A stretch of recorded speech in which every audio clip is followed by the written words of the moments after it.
பண்றீங்க பிரகாஷ்? உள்ள போய் சாவடிச்சுடுவேன். அத்தை மாமா சீக்கிரம் வாங்க. அப்பா மாதிரி கூப்பிடுற. உன்னை உள்ள போக சொன்னேனா? பிரகாஷ் டேய் என்னம்மா? ஏன்டா இந்த நேரத்துல மேல பண்ற? டேய் கொஞ்சம் நிறுத்துடா டேய். சும்மா இரு. ஏன்டா அப்படி பேசுறீங்க? கொஞ்சம் அமைதியா இருடா. நான் மகாபாரதி கேமரா போதும். கிடிமே கேமரா தயாரா இல்ல.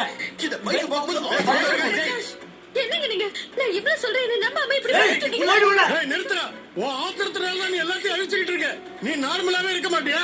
ஒண்ணு கெஞ்சறது இல்லனா மிஞ்சறது. என்னடா இதெல்லாம்? எப்பா கேட்டு சொல்றீங்களா? டேய் டேய் டேய் கொஞ்சம் பொறுமையா இருடா. அதான் இவள எடுத்து சொல்றல அவ.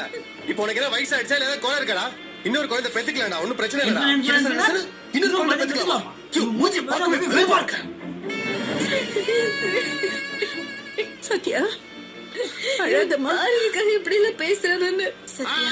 சென்டிமெண்ட்ஸ் எல்லாம் முடிஞ்சிச்சு. இப்ப ஆக்ஷன் சீன் தான் நடந்துட்டு இருக்கு. டேய் நீ வடி வாங்கி சாவற. போடா உள்ள. இதே பேசிட்டு இரு, போடா. அதுக்கடுத்தால வந்துரும்.